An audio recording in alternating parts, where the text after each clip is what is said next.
আসসালামু আলাইকুম ওয়া রাহমাতুল্লাহি ওয়া বারাকাতুহু। বিসমিল্লাহির রহমানির রহিম।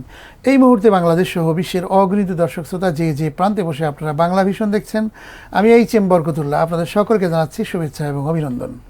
মহান স্রষ্টা আল্লাহ তাআলার দরবারে আমরা শুকরিয়া আদায় করছি আলহামদুলিল্লাহ। বিশ্বনবী জনাবে মুহাম্মদ রাসূলুল্লাহ সাল্লাল্লাহু আলাইহি ওয়াসাল্লামের প্রতি দরুদ এবং সালাম প্রেরণ করে শুরু করছি আজকের পরিবেশনা। প্রিয় দর্শক, আপনারা দেখছেন বিআরবি নিবেদিত আলোকিত কাফেলা, powered by BRB hospitals limited. প্রিয় দর্শক, আজ আমরা আপনাদেরকে নিয়ে যাব পৃথিবীর অনন্য সুন্দর দেশ স্পেনে, যেখানে ইসলামের ইতিহাস ঐতিহ্যের অসংখ্য নিদর্শন রয়েছে। সেই অপূর্ব নান্দনিক নয়নাভিরাম দৃশ্যের অপরূপ মাধুরী দিয়ে সাজানো স্পেনের জিব্রাল্টার। অসীম সাহসী, দুরন্ত, দুর্বার, দুর্জয়, দুর্নিবার, দুর্দান্ত নরসার্দুল মুসলিম বিজয়ী বীর তারিক বিন জিয়াদকে নিয়েই আজ আমাদের বিআরবি নিবেদিত আলোকিত কাফেলা। 711 খ্রিস্টাব্দের 30 এপ্রিল সেনাপতি তারিক বিন জিয়াদ তার সেনাবাহিনী নিয়ে স্পেন উপকূলের এক পাহাড়ে ঘাঁটি গাড়েন। পরে ওই পাহাড়ই জাবাল তারিক বা তারিকের পাহাড় নামে বিখ্যাত হয়, যার শাব্দিক রূপান্তর জিব্রাল্টার। পাহাড়ে অবস্থান নিয়ে সেনাপতি তার নৌকা পুড়িয়ে দেন। এতে অবাক সৈন্যদের জিজ্ঞাসায় তারিক বলেছিলেন, আমরা ফিরে যাওয়ার জন্য আসিনি, হয় বিজয় নতুবা মৃত্যু। বিশাল সৈন্যের উদ্দেশ্যে তারিক বিন জিয়াদ এক ঐতিহাসিক যুগান্তকারী বক্তব্য প্রদান করেন। তিনি বলেন, হে আমার যোদ্ধারা, কোথায় তোমরা পালাবে? তোমাদের পেছনে সাগর, সামনে শত্রু।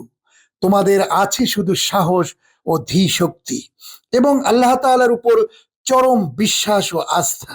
মনে রেখো, এদেশে তোমরা সেই এতিমদের চেয়েও হতভাগা, যাদের লোভী মালিকদের সঙ্গে টেবিলে বসতে হয়। তোমাদের সামনে শত্রু, যাদের সংখ্যা অগণ্য, কিন্তু তোমাদের তলোয়ার ছাড়া কিছুই নেই। তোমরা বেঁচে থাকতে পারবে যদি শত্রুর হাত থেকে নিজেদের জীবনকে ছিনিয়ে আনতে পারো। ভেবো না আমি তোমাদের সঙ্গে থাকবো না, বরং আমি সবার সামনে থাকবো এবং আমার বাঁচার সম্ভাবনা সবচেয়ে ক্ষীণ। তারিকের সেনাবাহিনীতে মোট 7,000 সৈন্য ছিল। বলা হয় যে মুসা ইবনে নুসাইর আরো 5,000 সৈনিক পাঠিয়েছিলেন। রাজা রডারিক হামলা মোকাবেলার জন্য 1,00,000 জন সৈনিক সমাবেশ করেন। 19 জুলাই যুদ্ধে রাজা রডারিক পরাজিত ও নিহত হন। ফলে ভিসিপথ রাজ্যের বিরুদ্ধে তারিক বিন জিয়াদ চূড়ান্ত বিজয় লাভ করেন। জুলিয়ানের মতানুসারে তারিক বিন জিয়াদ তার সেনাদলকে কয়েকটি ভাগে ভাগ করে কর্ডোভা, গ্রানাডা ও অন্যান্য অঞ্চল জয় করতে পাঠান। এ সময় তিনি মূল সেনাদলের সাথে অবস্থান করেন। তারা টলেডো ও গুয়াদালাজারা জয় করেন। মুসা ইবনে নুসাইরের ফিরে আসার আগ পর্যন্ত তারিক হিম্পানিয়ার গভর্নর হিসেবে দায়িত্ব পালন করেন। তারিক বিন জিয়াদ 714 সালে উমাইয়া খলিফা প্রথম আল ওয়ালিদের আদেশে দামেস্কে ফিরে আসেন। এখানে তারা তাদের বাকি জীবন অতিবাহিত করেন। তারা স্পেনের নামকরণ করেন আন্দালুসিয়া। স্পেনে মুসলিম শাসনে কর্ডোভা হয়ে ওঠে ইউরোপের সবচেয়ে মনোরম ও উন্নত জনপদ। প্রায় 5,000 মিল কারখানা ছিল শুধু কর্ডোভায়। তখন ইউরোপের 99% লোক অশিক্ষিত ছিল। পক্ষান্তরে শুধু কর্ডোভাতেই ছিল 800 পাবলিক স্কুল। তৎকালীন ইউরোপে গোসলখানার ধারণাই ছিল না। 10ম শতকে কর্ডোভায় ছিল 700টি মসজিদ, 60,000 প্রাসাদ তুল্য বাড়ি এবং ছিল 70টি লাইব্রেরি, যার সবচেয়ে বড়টিতে ছিল 6 লক্ষ গ্রন্থ। সেনাপতি তারিক বিন জিয়াদ ইউরোপ বিজয়ী প্রথম মুসলিম বীর।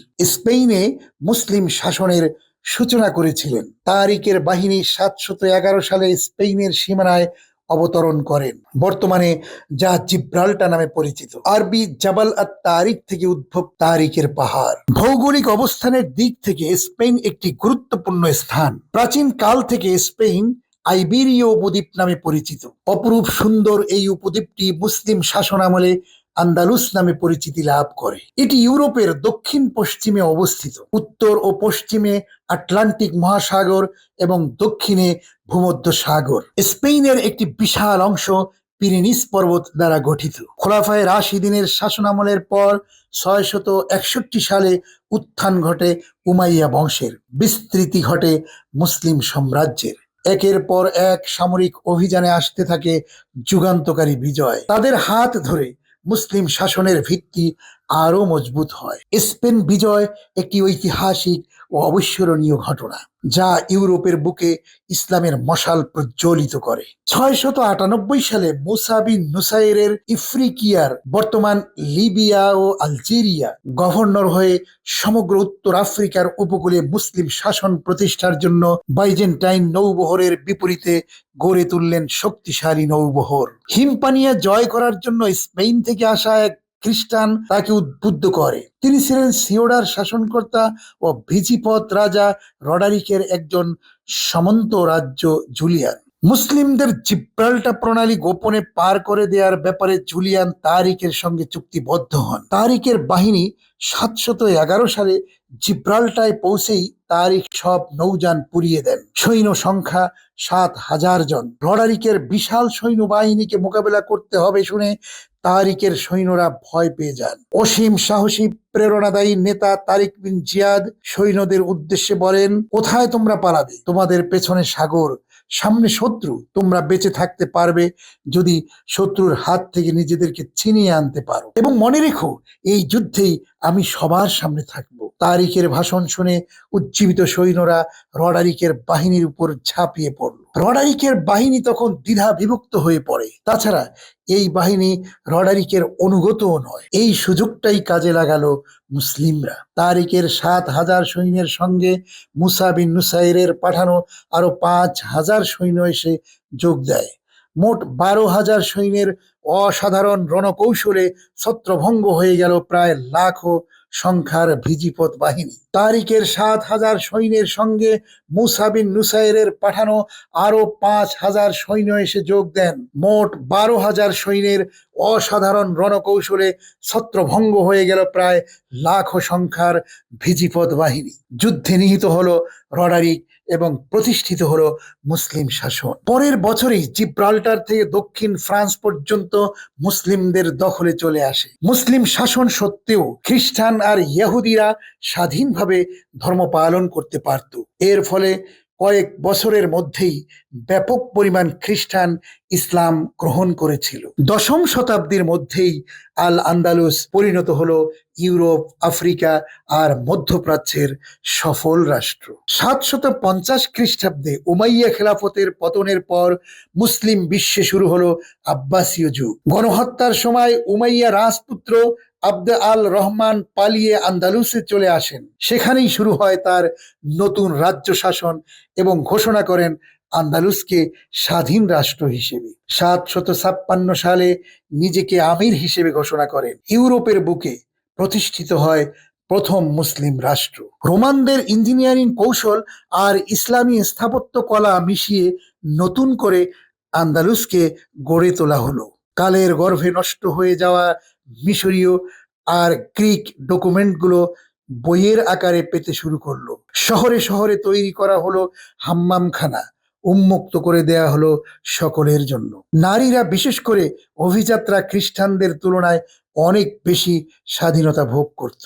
অন্যান্য ধর্মের লোকেরাও সমানভাবে নিজ নিজ ধর্ম পালনের সুযোগ পেত। তাদের উৎসব সহ সবকিছুই নিজেরাই নিয়ন্ত্রণ করত, যদিও তাদেরকে নির্দিষ্ট পরিমাণে জিজিয়া কর দিতে হতো। খ্রিস্টানদেরকে ইসলামের দাওয়াত দেয়া হতো। এর ফলে অনেকেই ইসলাম গ্রহণ করেছিল। কেউ কেউ ইসলাম গ্রহণ না করলেও ইসলামী সংস্কৃতিতে প্রভাবিত হয়েছিল। স্পেনে মুসলিমদের শেষ রাজবংশ ছিল গ্রানাডার নসর বংশ। 1238 সালে মোহাম্মদ ইবনে নসর গ্রানাডা জয় করে দারু নদীর তীরে একটি প্রাসাদ নির্মাণের সূচনা করেন এবং নাম দেন আলহামরা। বলা হয়, তাজমহল যদি হয় পৃথিবীর বুকে একটি গোলাপ, তবে আলহামরা হলো পৃথিবীর বুকে একটি গোলাপের বাগান। শত পান্নার মধ্যে মুক্তা যেমন জলজল করে, তেমনি শত সবুজের মাঝে স্পেনের বুকে আলহামরা প্রাসাদ উজ্জ্বল হয়ে থাকে। মোহাম্মদ ইবনে নসর বিজয়ী বেশে যখন গ্রানাডায় প্রবেশ করেন, তখন তাকে স্বাগত জানিয়ে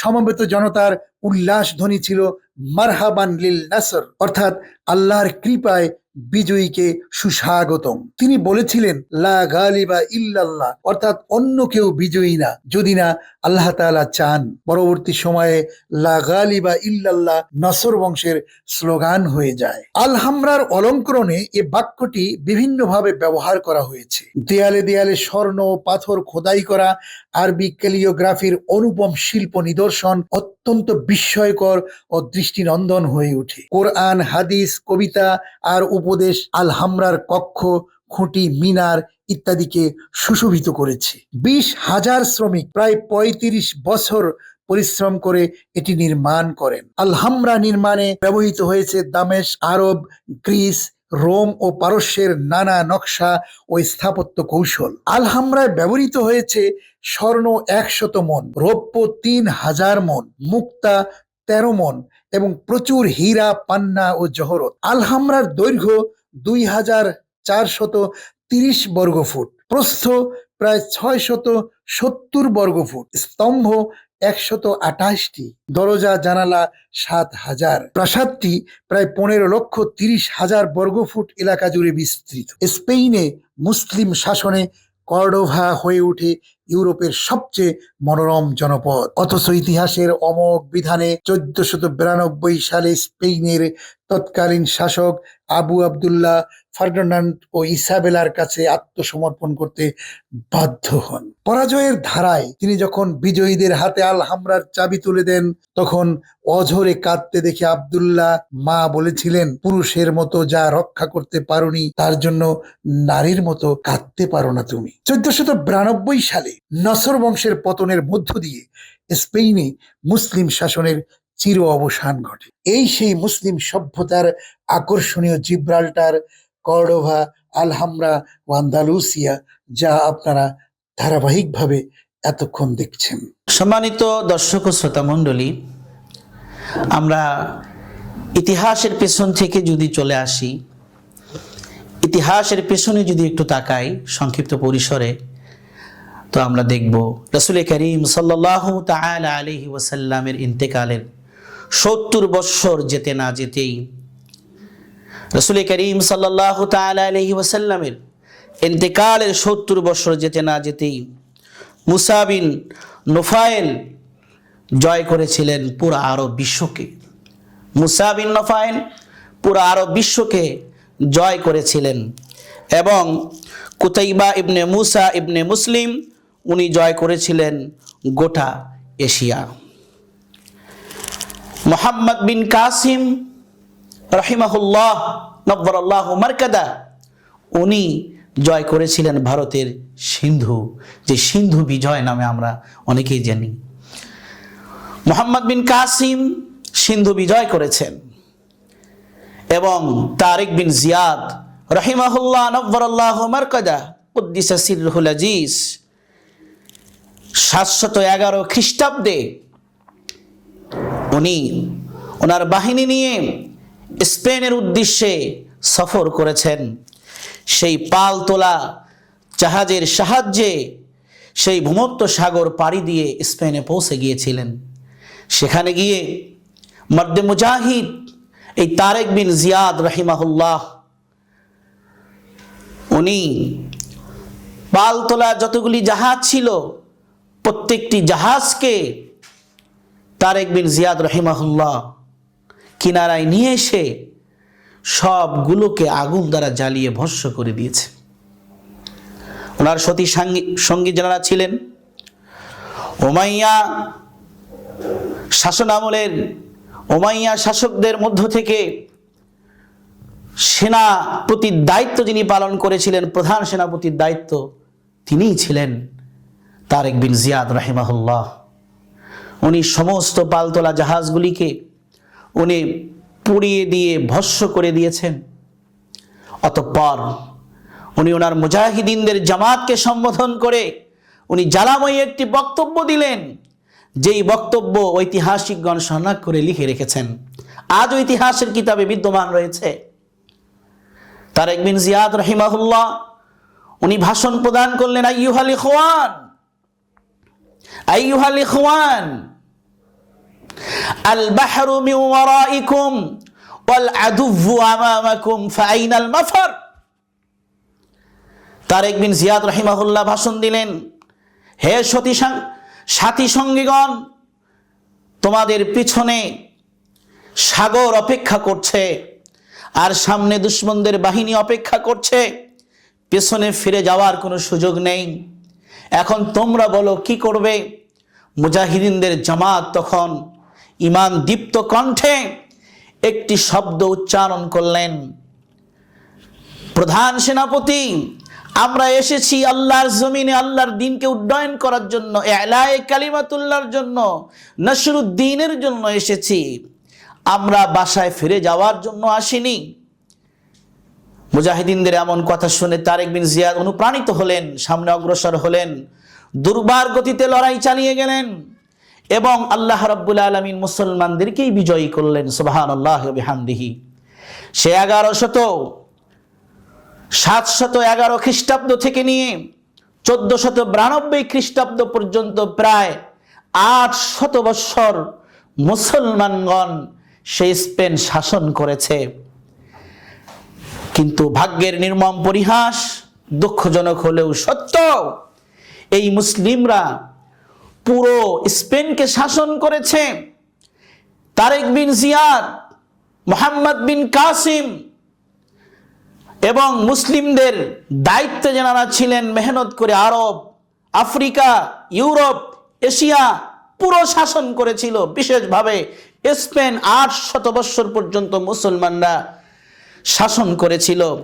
সেই স্পেনের মুসলিমদের মেহনতের বদৌলতে হাজারো মাদ্রাসা, মসজিদ, কলেজ, ইউনিভার্সিটি, বিশ্ববিদ্যালয়, অনেক বড় বড় বিদ্যাঙ্গন, বড় বড় বিদ্যালয় তৈরি করেছে, যার কারণে স্পেনের বাহির থেকেও অনেক মানুষ সেখানে দিন শেখার জন্য, জ্ঞান চর্চার জন্য, জ্ঞান অন্বেষণের জন্য ভ্রমণ করেছে। সম্মানিত দর্শক ও শ্রোতা মণ্ডলী, আসুন আমরা এখান থেকে শিক্ষা গ্রহণ করি। সে তারেক বিন জিয়াদ রাহিমাহুল্লাহ মেহনত করেছেন, জিহাদ করেছিলেন, যার সুবাদে সেই স্পেন 800 বৎসর মুসলিমগণ শাসন করেছে। কিন্তু আপসে যখন ভেদাভেদ, ঝগড়া, বিবাদ, হাঙ্গামা দাঙ্গামায় নিমজ্জিত হয়েছে, আল্লাহ পাক তাদের হাত থেকে ক্ষমতা ছিনিয়ে নিয়েছে। অন্যান্য দেশগুলোতে, অমুসলিম কান্ট্রিগুলোতে আমরা যদি যাই, দেখতে পাই সেখানে অনেক মুসলমানদেরকে পাওয়া যায়। কিন্তু আজ অদ্যাবধি স্পেনের অধিবাসী মুসলিম পাওয়া বড়ই দুষ্কর। যারাও আছে সব বহির্বিশ্ব থেকে সেখানে গিয়েছে। এখান থেকে আমাদের শিক্ষা গ্রহণ করতে হবে যে স্পেনে মেহনতের বদৌলতে হাজারো মাদ্রাসা, মসজিদ, বিদ্যালয়, ইউনিভার্সিটি কায়েম করা হয়েছিল, যেই জায়গায় আল্লামা কুরতুবীর মতো ব্যক্তিত্ব জন্ম হয়েছিল, তৈরি হয়েছিলেন আল্লামা আন্দলুসি রাহিমাহুল্লাহ তাআলা, আল্লামা ইবনুর রুশদের মতো ব্যক্তিত্বগণ তৈরি হয়েছিলেন। সেই জায়গায় সেই দিনের মেহনত না থাকার কারণে, আপসে হাঙ্গামা দাঙ্গামায় নিমজ্জিত হওয়ার কারণে ওই জায়গা থেকে আল্লাহ পাক আমাদের থেকে ক্ষমতা ছিনিয়ে নিয়েছেন। প্রিয় দর্শক শ্রোতা মণ্ডলী, আপনারা এতক্ষণ দেখলেন বিআরবি নিবেদিত আলোকিত কাফেলা, powered by BRB hospitals limited. আজ শেষ করছি, আগামী অনুষ্ঠান দেখার আমন্ত্রণ জানাচ্ছি। আপনারা সবাই ভালো থাকুন, সুস্থ থাকুন। আল্লাহ হাফেজ। আসসালামু আলাইকুম ওয়া রাহমাতুল্লাহি ওয়া বারাকাতুহু।